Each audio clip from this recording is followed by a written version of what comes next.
पर भाऊ, जैसे संजय राउत के साथ बड़ा प्यार है उद्धव ठाकरे को, वैसे ममता बनर्जी अपने भतीजे के चलते डूब रही हैं। और अब तो ये भी खबरें आ रही हैं भाऊ कि समाजवादी पार्टी में भी टूट होने वाली है।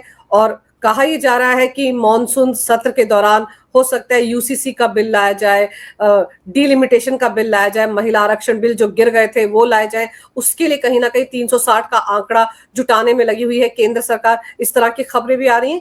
तो ये अचानक से टीएमसी के बाद सभी पार्टियों में टूट, आखिर सच में आपको लगता है कि इसके पीछे कहीं ना कहीं केंद्र सरकार या बीजेपी या मोटा भाई है? हाँ, वो तो होते हैं। देखो, इसी को तो पॉलिटिक्स बोलते हैं ना, इसी को तो पॉलिटिक्स बोलते हैं।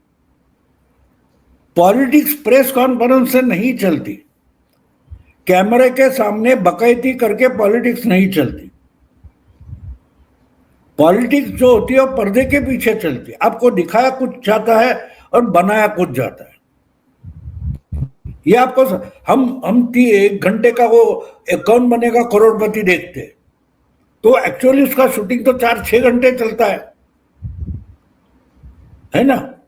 तो हम देखते हैं उसको ही, हम करोड़पति प्रोग्राम नहीं समझते, हमको भी मालूम है। तो वैसे ही अगर उनको जिस ढंग से अपने बिल पास कराने हैं उसमें कोई उनकी पॉलिसी है तो अपनी कोशिश करेंगे।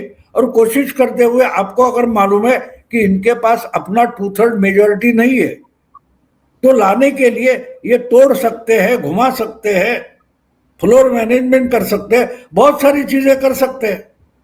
तो आपको सावधान रहना पड़ेगा ना। आप अगर आपकी भेड़ बकरियां चराने के लिए जंगल में ले जाते हो तो वहां श्वापत जानवर आएंगे और बकरी चुरा कर लेके जाएंगे। इसका ध्यान रखना पड़ता है। वो जो बकरियों का पालन करने वाले होते मवेशी, वो अपने साथ कुत्ते क्यों रखते, शिकारी कुत्ते रखते। तो जंगल में जा रहे तो कोई ना कोई इसकी शिकार ना करे। तो आपको भी इतना तैयार रहना पड़ेगा। आप कैमरे के सामने बैठे रहोगे और पार्टी खुली छोड़ दिए, अगर वो मवेशी है, वो ये पालन करने वाला पशुपालन, वो अगर आराम से पेड़ के नीचे छाया में सो जाएगा तो उसकी भेड़ बकरियां बचेगी। तो ये हर पार्टी का काम होता है, आपको ये करना है। अलग अलग तरीके से अपने लोग हैं उनको बचा के रखना है। आपके अपोजिशन में बैठे वो आपके जानवर नहीं संभालेंगे, आपकी संपत्ति नहीं संभालेंगे, वो आपके खिलाफ पॉलिटिक्स कर रहे हैं ना। तो नहीं ये नैतिक नहीं है। अरे पॉलिटिक्स में कुछ नैतिक नहीं होता, पॉलिटिक्स में मॉरल वगैरह कुछ नहीं होता। देखो, मैं जब नया पत्रकार बना था तो वो सब समझ रहा था। तो हमारे सीनियर थे, तो एक बहुत बड़ा एक्सीडेंट हो गया तो मैं बहुत एकदम नर्वस हो गया था, फ्रस्ट्रेट हो गया था। बोले, देख हम पत्रकार हैं, हमको खबर देनी पड़ती है। तो बुरी अच्छी एक ही बात नहीं, खबर खबर होती है। हमारे जो पेपर के पहले संस्थापक हो रहे थे बहुत बड़े आचार्य अत्रे, तो एक बार हमारे यानी वो सीनियर थे मुझे, लेकिन सत्रे के साथ काम किया था, तो वो जल्दी काम छोड़कर निकल गए थे। तो उन्होंने गाड़ी भेजकर उसको बुला लिया। बोले, अरे मेरी इज्जत नंगा कर रहे हो मुझे। बोले, नहीं, पूरा परफेक्ट करके निकलना और समय नहीं बात मत करो। मैं भी मर गया तो आचार्य अत्रे का निधन हुआ, ये सबसे पहली खबर हमारे पेपर में होनी चाहिए। तो यहां तक जो होता है, तो मॉरल क्या होता है? मॉरल क्या होता है? मॉरल कुछ नहीं होता। पॉलिटिक्स में लड़ाई है, पॉलिटिक्स माने लड़ाई है, उसमें मॉरल नहीं होता। अरे साहब को मैंने तलवार मारी, वो घायल हो गया, जख्मी हो गया, तो मैं लड़ाई रोक कर क्या उसको उसकी मलम पट्टी करूंगा? नहीं करूंगा।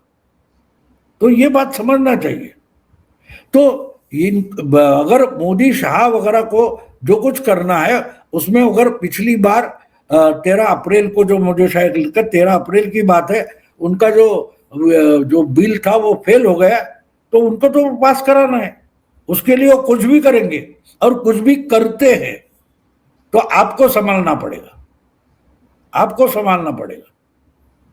भाव अपनी पार्टी ये लोग संभाल नहीं पा रहे हैं, आरोप लगाते हैं मोदी शाह पर वो भी तो राजनीति करने के लिए आए हैं। और दूसरी तरफ अगर हम राहुल गांधी की बात करें भाव, तो वो अपने लीडर्स को उन्होंने खास हिदायत दी है कि वो मुसलमानों से जुड़े मुद्दों को जोर शोर से उठाएं, माइनॉरिटीज के नहीं, सिर्फ मुसलमानों से जुड़े हुए मुद्दे। तो इससे क्या समझा जाए भाव, ये वही कर रहे हैं जो पहले से करते आए हैं, और फिर जब हारेंगे चुनाव तो कहेंगे वोट चोरी हो गए।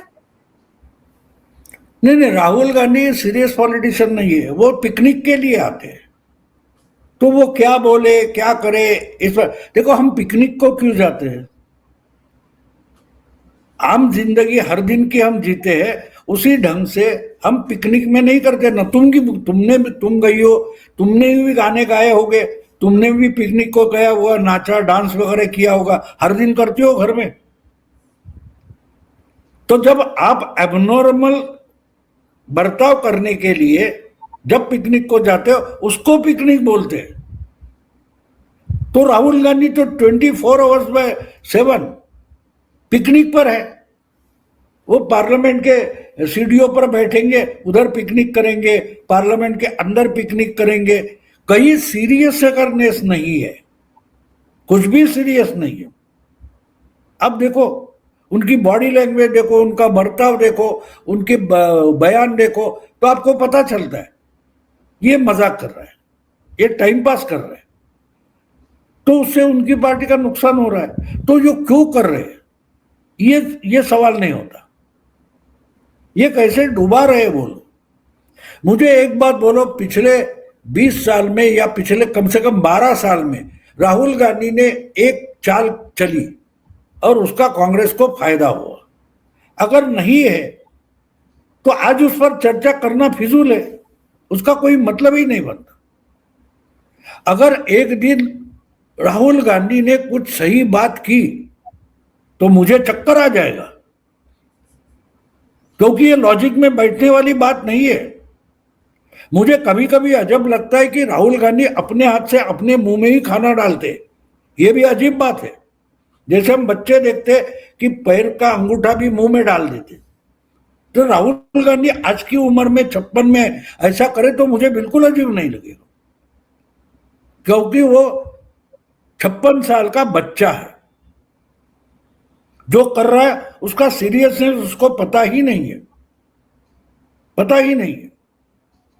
तो इसलिए उन्होंने क्या बयान दिया वगैरह वगैरह, जो हमारे ओबामा ने अपनी किताब में इनके बारे में जो लिखा है कि जो बच्चा क्लास में पूरा अध्ययन करके नहीं आया है, वो अपने टीचर को इंप्रेस करने के लिए गलत सलत बयानी करते जाता है, आंसर देते जाता है। वैसे राहुल गांधी, ऐसा ओबामा ने कहा है, कोई बीजेपी वाले ने नहीं कहा है, अमित मालवीय ने नहीं कहा है।